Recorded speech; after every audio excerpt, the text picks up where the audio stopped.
Chinyu sat quietly on the wooden bench outside their small, weathered house. The late afternoon sun painted long shadows on the dusty ground. She twisted the frayed edges of her dress nervously, staring down the narrow dirt road that led away from her village, the same road that, tomorrow, would carry her away forever. Her heart pounded like thunder in her chest. She had begged, pleaded, and cried, but her mother's decision was final. Tomorrow she would be sent to boarding school, far from everything she loved and everything that made her feel safe. Her fingers trembled as she thought about the stories she had heard. Stories whispered by older girls who had returned home for the holidays. Stories of cruelty, of girls who were left hungry, beaten, and humiliated. And Chinyu, who was bigger and slower than most, was sure she would be the first target. That evening, the small house was heavy with silence. The flickering light of a single candle danced on the cracked walls, casting shadows that seemed to stretch and twist like ghosts. Chinyu's mother sat at the table, tired from a day of hard work, her face drawn and serious. Gathering all her courage, Chinyu knelt beside her mother's chair. Her voice was small but desperate. "Mama, please don't send me away. I don't want to go to boarding school." Her mother's eyes didn't soften. Instead, she sighed deeply and looked away. "Chinyu, you are growing up. It's time you learn discipline and responsibility. Boarding school is for your own good." "But Mama," Chinyu's voice cracked, "I'm scared. The other girls. They will make fun of me because I'm fat. They will beat me and starve me. I don't want to be alone in a place where no one cares." Her mother's expression hardened. "You have no choice. You will go, and you will be strong." Chinyu's tears welled up, but she swallowed the sobs that threatened to burst free. "Please, Mama, just listen to me. I'm begging you." But her mother only shook her head and stood up. "Enough. Tomorrow we leave." That night, Chinyu lay on her thin mattress, clutching a small, worn doll her grandmother had given her. The room was cold and silent, except for the faint sound of wind rattling the window panes. She closed her eyes tightly and whispered prayers to the darkness. "Please, someone hear me. Please protect me. Don't let them hurt me." Her voice was so quiet it felt like only the walls could hear. The morning came with a gray sky and a biting wind.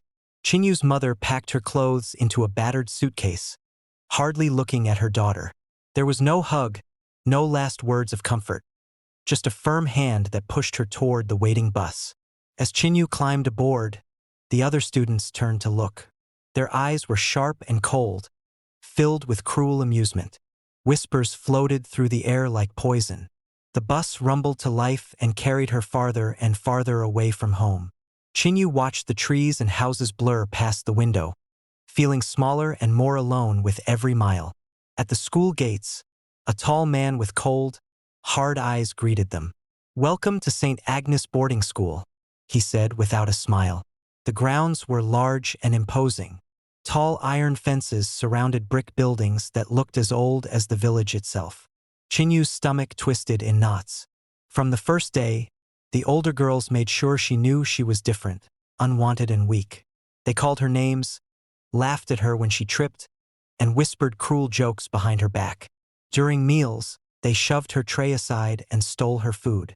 In class, they copied her work and told the teachers she was slow and lazy. Every night, when the lights went out and the dormitory fell silent, Chinyu would lie awake, listening to the whispers and giggles that surrounded her bed. She pulled her thin blanket up to her chin and prayed once again. "Please hear me. Please, help me." But no one heard her prayers. The days stretched on like a nightmare she couldn't wake from. Chinyu felt the pain of every insult, every shove, every stolen meal. Her body grew weaker and her spirit smaller. And still, no one listened. Sun rose each day over St. Agnes Boarding School. But for Chinyu, there was no warmth or comfort in its light. The cold stone walls of the school seemed to close in tighter around her with every passing hour. She had thought that maybe, just maybe, the bullying would stop or someone would notice her suffering. But the truth was far crueler. From the moment the other girls realized she was different, Chinyu became their easy target. It started with whispers behind her back, ugly names shouted in the hallways, Fatso, slowpoke, useless. Words like stones thrown at her heart. At first, she tried to ignore them, telling herself that school would get better. But it only grew worse. One hot afternoon, during break time, Chinyu was sitting quietly under the shade of a mango tree when she was surrounded. Three older girls, tall and fierce, appeared like shadows. Their leader, Ada, stepped forward with a cruel smile. "Hey, fatty, what are you doing all alone? Don't you know this is our spot?" Ada said, pushing Chinyu's shoulder hard enough to make her stumble. Chinyu's heart pounded in her chest. "Please, just leave me alone," she whispered, voice shaking. Ada laughed, sharp and cold. "You don't belong here, but if you want to stay, you have to join us." Chinyu knew what that meant. The older girls had initiations, horrible punishments for the new girls to prove they were strong enough. "No," Chinyu said, her voice barely louder than a breath. "I don't want to." Ada's eyes darkened. "You don't get a choice here." They dragged her to the old tree behind the school. It was the same tree where whispers said some girls had been hurt badly, and where secrets were buried in the cold earth beneath its roots. The girls pushed Chinyu to her knees. Ada pulled out a cracked leather whip, thin but sharp. "If you want to be one of us, you'll learn to obey." Chinyu shut her eyes as the whip cracked down. The sting burned her skin, leaving angry red marks. She bit her lip to stop the scream rising in her throat. When it was over, they shoved her back inside the dormitory like a broken thing. That night, lying on her thin mattress, Chinyu touched the red lines on her arms, feeling pain sharper than the whip, the pain of being unwanted, unloved, and invisible. But the beating was only the beginning. The bullying didn't stop. At mealtimes, the cruelest games began. The other girls would snatch her food when she wasn't looking, push her tray off the table, and laugh as she ate stale crumbs in silence. She grew hungry not just for food, but for kindness. Her clothes were often stolen or dirted. One day, she found her favorite dress hidden under a pile of wet laundry, soaked in mud. "Maybe if you were cleaner, people would like you," sneered another girl. Chinyu stopped trying to keep her things neat. She stopped trying to speak up. Her voice shrank until it was only a whisper inside her own mind. Teachers rarely noticed. The headmaster was too busy with rules and punishments to care about a small girl who nobody liked. One afternoon, after class, Chinyu found a small piece of paper in her dormitory bed. A note from a kind girl who whispered, "You are not alone." But the handwriting was shaky, and the note vanished the next day. It was the only light in her dark days. Desperation grew inside her like a storm. She wanted to reach her mother, to tell her the truth. Late one night, she took a scrap of paper and a broken pencil and wrote a letter, her hands trembling. "Dear Mama, please, I'm scared. The girls hurt me. I am hungry all the time. Please come get me." She hid the letter under her pillow, hoping it might slip out somehow. That night, as the dormitory lights flickered off, Chinyu whispered her prayers again. "Please, someone hear me. Please help me." But in the darkness, only silence answered, and no one heard her prayers. The weeks passed like slow-moving shadows in St. Agnes boarding school, and Chinyu felt her world shrink day by day. Every morning, the sound of the old school bell sent a shiver down her spine, reminding her that she was trapped here, alone and afraid. The older girls' bullying grew worse, no longer content with just insults and stolen meals. One evening after lights out, they crept into her corner of the dormitory. They yanked her blanket off and whispered in the dark, "Fatty, you don't belong here. You don't deserve a mother to visit you." Chinyu felt a sharp pain as one girl pinched her arm hard, leaving a bruise that darkened overnight. Tears streamed down her cheeks, but no one saw them. The hunger never left her stomach. At every meal, she watched her classmates eat and laugh while she quietly picked at the scraps they left her. A piece of bread here, a spoonful of cold rice there. Her body grew weaker. Her uniform hung on her like an old rag, and every step felt like carrying a mountain. She would often press her fingers to her cheeks and feel the bones underneath, where soft flesh used to be. Her arms, once round, now felt like sticks. The teachers didn't notice or didn't care.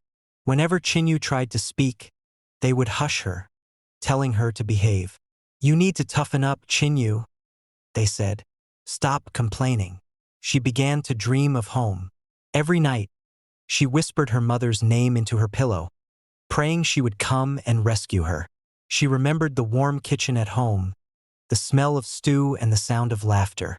Felt like a lifetime ago. Then one cold, rainy afternoon, news spread through the dormitory.